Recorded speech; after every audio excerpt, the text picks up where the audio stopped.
तो hello guys, welcome to another video. आज हम इस वीडियो में स्पेसिफिकली ये बात करने वाले हैं कि नीट में आप फिजिक्स को कैसे डील करोगे। ठीक है, देखो यार, नीट में बायोलॉजी सेक्शन सबसे ही मतलब कंपैरेटिवली इजी होता है स्कोर करना एज़ कम्पेयर टू केमिस्ट्री और फिजिक्स। ठीक है, बायोलॉजी 360 मार्क का होता है, फिजिक्स और केमिस्ट्री 360 मार्क का होता है।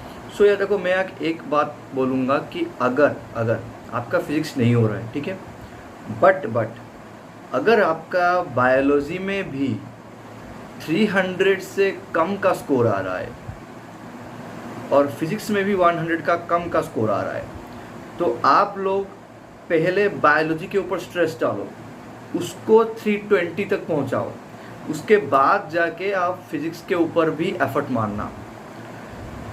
क्योंकि देखो यार, 360 मार्क बायोलॉजी कवर करता है और वो कंपैरेटिवली इजी है स्कोर करना। फिजिक्स केमिस्ट्री में 320 स्कोर करना आउट ऑफ 360 बहुत डिफिकल्ट है एज कम्पेयर टू बायोलॉजी, जिसमें 340 तक भी आप आराम से स्कोर सकते हो। मेरा 345 था, तो आप आराम से स्कोर कर सकते हो। ठीक है, तो ये हो गया।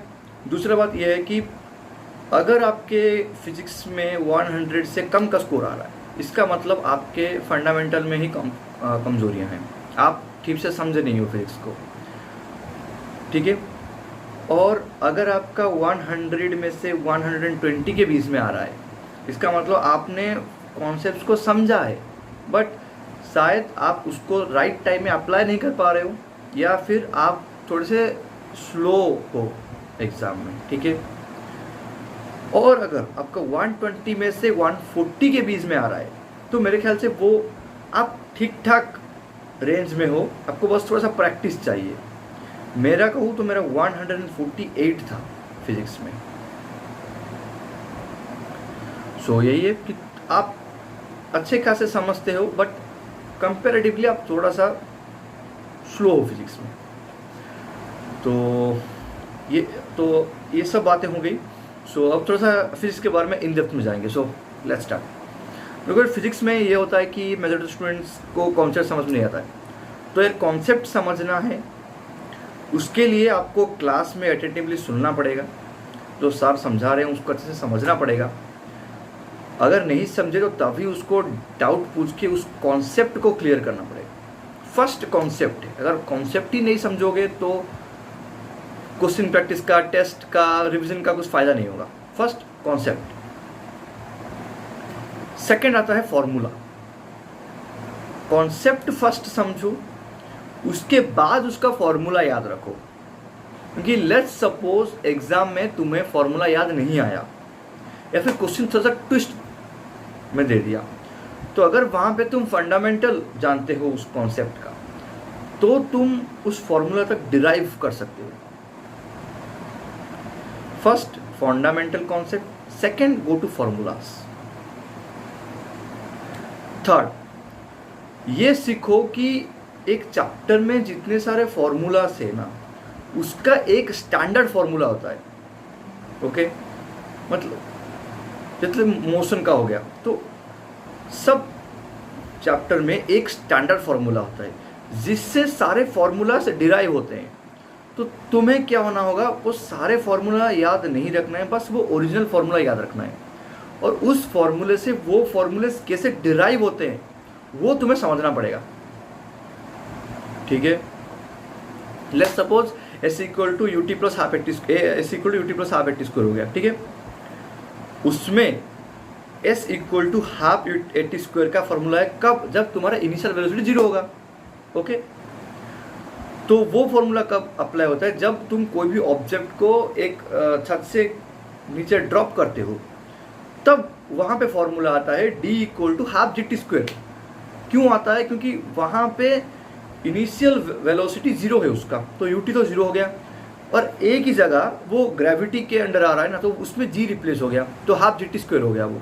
तो वो ओरिजिनल तो S equal to half UT plus half AT square ही है, बट U 0 हो गया, A G हो गया, तो वो डिस्टेंस ले लो, D ले लो, तो D equal to half GT square formula आ गया। तो उसी तरह आपको याद रखना है कि आप एक फॉर्मूले से बाकी फॉर्मूले कैसे डिराइव कर सकते हो, वो आपको समझना पड़ेगा। अगर वो समझ में आ गया ना, तो एक ओरिजिनल कॉन्सेप्ट याद रख लिया, ठीक है, और एक फॉर्मूला याद रख लिया, और वो चैप्टर हो गया तुम्हारा। क्योंकि तुम जो भी क्वेश्चंस दोगे ना, वो ओरिजिनल फॉर्मूला अगर तुम्हें याद है तो तुम उस क्वेश्चन का फॉर्मूला उसे डिराइव कर सकते हो। थर्ड है क्वेश्चन प्रैक्टिस पे आते हैं। देखो यार, हर लोग कहते हैं कि हर चैप्टर में तुम्हें 100, 200, 300 क्वेश्चंस प्रैक्टिस करने हैं, बट ये कोई नंबर सेट मत करो। तुम ऐसा रखो कि देखो यार, जब तक तुम्हें एक कॉन्सेप्ट में तुम फ्लुएंट नहीं हो जाते तब तक उसके क्वेश्चंस लगाओ। लेट्स सपोज एक चैप्टर का तुम्हें फॉर्मूला याद हो गया, मेन फॉर्मूला, कॉन्सेप्ट याद हो गया, तो अगर उसके 50 क्वेश्चंस करने के बाद तुम्हें लगता है कि you are best at this concept, तो उसके आगे मत बढ़ो। 50 बहुत है उस कॉन्सेप्ट के लिए। बट अगर आप कोई लेट सपोज रजिस्टर है, ठीक है, लेट सपोज रजिस्टर कॉन्सेप्ट है, तो वहाँ पे आपने कॉन्सेप्ट समझा, फॉर्मूला याद किए। क्वेश्चन प्रैक्टिस में तुम्हें ये फ़ायदा होगा कि तुम उस कॉन्सेप्ट को अप्लाई करना सीखोगे, ठीक है, क्योंकि सीखना भी इम्पोर्टेंट है और उसको अप्लाई करना भी उतना ही इम्पोर्टेंट है। क्योंकि बस सीखोगे और अप्लाई नहीं कर पाओगे ठीक टाइम में, तो स्कोर कैसे आएगा तुम्हारा। तो यही है कि क्वेश्चन प्रैक्टिस क्या करता है, तुम्हें कॉन्सेप्ट को, किस कॉन्सेप्ट को कहाँ अप्लाई करना है वो आइडिया देता है तुम्हें। सो रजिस्टर में अगर तुमने 200 सवाल लगाए फिर भी तुम्हें समझ नहीं आ रहा है कि कौन सा फॉर्मूला, कौन सा थ्योरी कहाँ अप्लाई हो रहा है, मतलब वो 200 क्वेश्चंस भी तुम्हारे लिए सफिशिएंट नहीं है, तुम्हें और प्रैक्टिस करना होगा। तो जब तक तुम्हें कॉन्सेप्ट में फ्लुएंट नहीं होते तब तक तुम उसके क्वेश्चंस लगाने पड़ेंगे। फोर्थ आ गया टेस्ट। टेस्ट क्या करता है, तुम्हें कॉन्सेप्ट को लिमिटेड टाइम में कैसे अप्लाई करना है, हाउ फास्ट अप्लाई करना है, वो सिखाता है। क्वेश्चन प्रैक्टिस है, तुम ये सीखोगे कि कहाँ अप्लाई करना है, वहाँ कोई टाइम बाउंड नहीं होगा तुम्हारे ऊपर। बट टेस्ट में क्या होता है, तुम्हें कॉन्सेप्ट को कहाँ अप्लाई करना है प्लस कितने फास्ट तुम अप्लाई कर पाते हो, वो टेस्ट होता है तुम्हारा। सो टेस्ट दो, उसके बाद आ गया रिवीजन और टेस्ट एनालिसिस। क्योंकि देखो यार, ह्यूमन मेमोरी है ना, वो रोबोट नहीं है, ठीक है।